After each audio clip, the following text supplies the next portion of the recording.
Oke, perkenalkan nama saya Aminullah. Saya dengan NIM 0557960054. Untuk tugas nomor 1A itu pengertian algoritma dan dunia pemrograman komputer. Apa itu algoritma?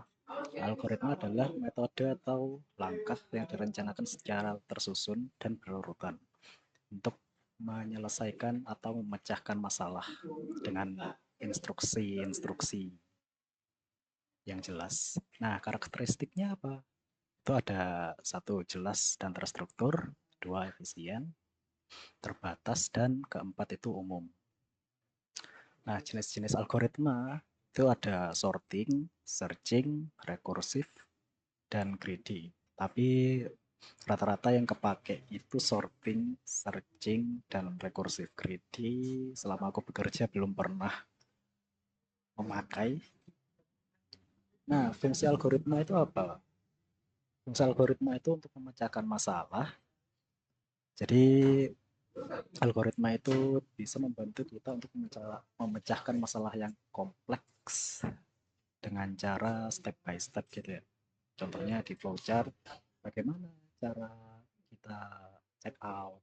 Nah, itu step by stepnya kita harus tekan tombol check out, kita memilih pengiriman, dan kita melakukan pembayaran. Nah, itu adalah salah satu contoh algoritma. Nah, yang kedua itu keterbacaan dan akurasi. Algoritma menyediakan struktur yang jelas sehingga mudah untuk memperbaiki bug dalam program. Jadi contoh kita mendapatkan bug, terus kita ternyata algoritmanya itu seperti ini dan yang tidak sesuai dengan algoritma yang mana. Nah, itu kita bisa mencari di mana kode yang tidak sesuai. Terus ketika efisiensi dan efektivitas, yang keempat mengurangi redundansi. Nah, itu biasanya disebut dry code atau don't repeat yourself. Dan yang kelima itu memudahkan perawatan dan pengembangan. Nah, hubungan antara algoritma dan pemrograman itu apa? Ya, banyak ya sebenarnya. Setiap kita membuat program pasti itu ada algoritmanya, dan setiap kita melakukan suatu proses itu ada algoritmanya. Dan pentingnya algoritma dalam pemrograman itu apa? Ya, penting juga untuk melakukan proses suatu hal. Contohnya seperti check out tadi. Dan banyak kepake lah. Ini daftar pustakanya. Terus yang B itu sejarah perkembangan Java. Java itu dikembangkan oleh Sun Microsystems pada tahun 1995 dan sekarang itu diakuisisi oleh Oracle. Kalau tidak salah pada tahun 2004 sampai 2006. Nah, di 1991 itu masih pertama kali dikembangkan. 1995 itu Java versi 1 atau mungkin bisa disebut stable lah ya. Nah, tahun 2000-an itu Java mendominasi platform web. 2004 sampai 2006 diakuisisi oleh Oracle dan sekarang sudah update ke Java yang LTS itu yang Java 17. Nah, aplikasi-aplikasi yang memakai atau menggunakan Java sebagai backend-nya itu ada contohnya Spotify. Itu backend-nya pakai Java itu, dan front end-nya kalau nggak salah pakai React.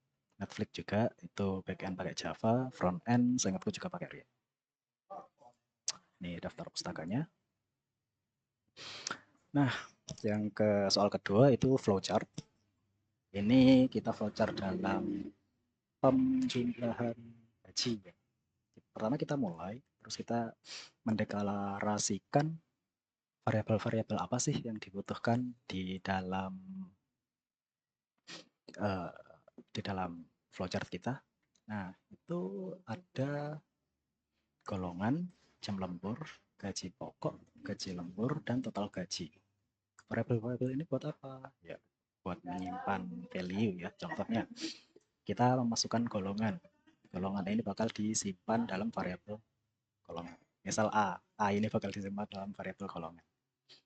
Apakah, misal nih, kita kan di sini ada if else ya, atau kita sebut pengkondisian. Nah, di pengkondisian ini kita ngecek apakah user memasukkan A. Apa kalau memasukkan A berarti gaji pokok dia, kita masuk ke sini, gaji pokok dia 5 juta.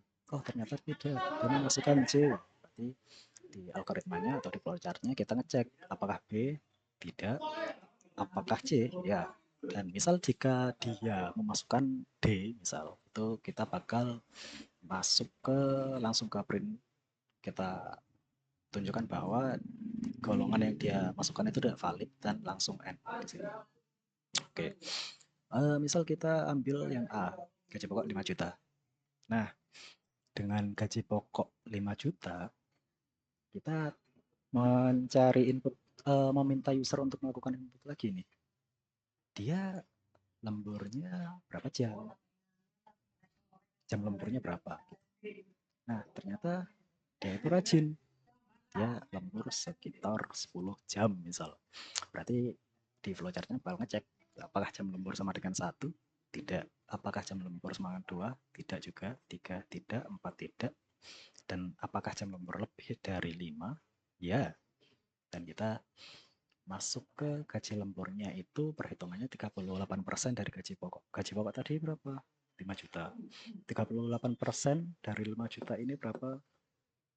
Sekitar 1.900.000. Jadi gaji lemburnya itu 1.900.000, berarti gaji lemburnya itu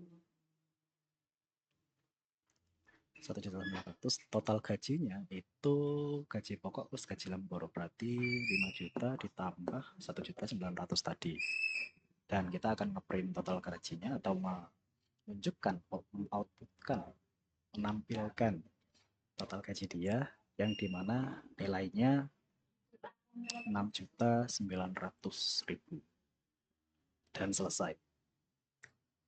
Nah, untuk pseudocode-nya itu sebenarnya mirip seperti penjelasan tadi yang di atas, cuma ini berbentuk pseudocode. Kita mulai, terus kita deklarasi variabel dengan gaji pokok, gaji dan total gaji. Terus input golongan dan jumlah. Ini sama sebenarnya apa? Ya golongannya A, gaji pokoknya 5 juta. Jika tidak, else if, kita cek lagi apakah golongannya B. Tidak. Oh, ternyata golongannya C. Berarti gaji pokok dia 1.500.000. Kalau tidak semuanya, misal dia masukkan golongannya D, kita print atau tampilkan teks golongan tidak valid. Terus N. Nah, ini sama juga. Jam lembur itu juga sama. Kita pakai kondisi if jam lembur 1, maka perhitungannya 30% dari gaji pokok. Jika tidak, kita cek lagi. Kalau jika dia misal seperti tadi 10 jam, maka kita skip, lalu kita masuk ke jam lembur lebih dari 5, yaitu 38% dari gaji pokok. Nah, terus kita hitung nih total gajinya berapa. Ya benar, total gajinya gaji pokok dan ditambah gaji lembur. Gaji lembur dapat dari mana? Yang dari tadi if else. Gaji lembur sama dengan 38% kali gaji pokok. Nah, setelah itu selesai, kita outputkan, print atau tampilkan total gaji. Oke, mungkin seperti itu dari saya. Kalau ada salah kata, maaf. Terima kasih.